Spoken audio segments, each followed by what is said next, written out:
नमस्कार दोस्तों। आज की स्थिति बेहद गंभीर है। अंतर्राष्ट्रीय मीडिया में लगातार रिपोर्ट्स आ रही हैं कि पाकिस्तान और अफगानिस्तान के बीच तनाव अब खुले संघर्ष में बदल सकता है। कुछ हेडलाइनों में तो ओपन वॉर जैसे शब्द भी इस्तेमाल किए जा रहे हैं। लेकिन रुकिए, सबसे पहले हमें भावनाओं से अलग होकर समझना होगा, क्या वाकई आधिकारिक युद्ध घोषित हुआ है या ये आक्रामक राजनीतिक बयानबाजी है। युद्ध की औपचारिक घोषणा एक कानूनी प्रक्रिया होती है। जब तक दोनों देशों की सरकारें औपचारिक रूप से घोषणा न करें या संयुक्त राष्ट्र स्तर पर पुष्टि न हो, तब तक हमें शब्दों को सावधानी से समझना चाहिए। अब बात करते हैं जमीनी हालात की। रिपोर्ट्स के अनुसार पाकिस्तान ने अफगानिस्तान के अंदर कुछ एयर स्ट्राइक्स की हैं। राजधानी काबुल का नाम भी सामने आया है। मृतकों के आंकड़ों को लेकर अलग अलग दावे हैं, लेकिन स्वतंत्र पुष्टि सीमित है। अब बड़ा सवाल, क्या अफगानिस्तान के पास एयर डिफेंस है? अफगानिस्तान की वर्तमान सैन्य संरचना पहले जैसी नहीं है। उनके पास आधुनिक फाइटर जेट नहीं है। एयरफोर्स काफी कमजोर मानी जाती है। लेकिन एक चीज महत्वपूर्ण है, मैन पैड्स। मैन पैड्स यानी man portable air defence system. ये कंधे पर रखकर दागे जाने वाले मिसाइल सिस्टम होते हैं। सबसे प्रसिद्ध उदाहरण है FIM-92 स्टिंगर। ये मिसाइल लो फ्लाइंग एयरक्राफ्ट के लिए खतरनाक हो सकती है। सवाल यह है कि क्या इससे F-16 जैसे आधुनिक जेट को गिराया जा सकता है? सैद्धांतिक रूप से हाँ, व्यावहारिक रूप से कठिन। क्यों? क्योंकि आधुनिक जेट्स जैसे F-16 फाइटिंग फैल्कन, इनमें फ्लेयर्स, इलेक्ट्रॉनिक काउंटर मेजर्स और मिसाइल वार्निंग सिस्टम लगे होते हैं।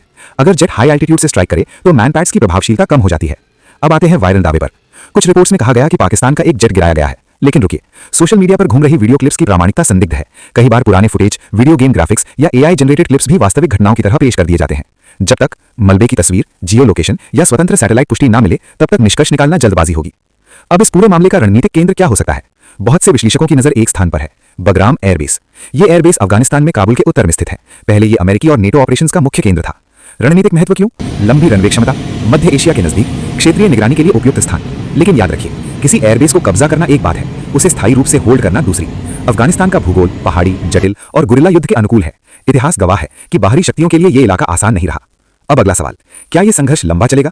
4 संभावित परिदृश्य समझिए। पहला, सीमित एयर स्ट्राइक्स और जवाबी कार्रवाई। यह सबसे संभावित विकल्प है। दूसरा, जमीनी घुसपैठ, उच्च जोखिम सीमित लाभ। तीसरा, रणनीतिक ठिकानों पर कब्जे की कोशिश, भारी सैन्य और आर्थिक लागत।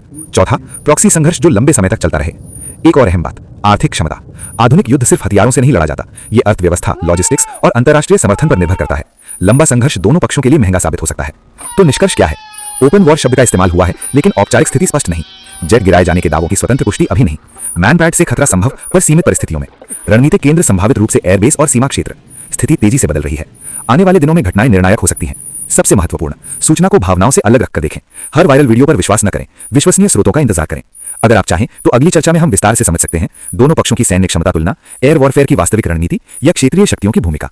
फिलहाल इतना ही। सतर्क रहिए, सूचित रहिए।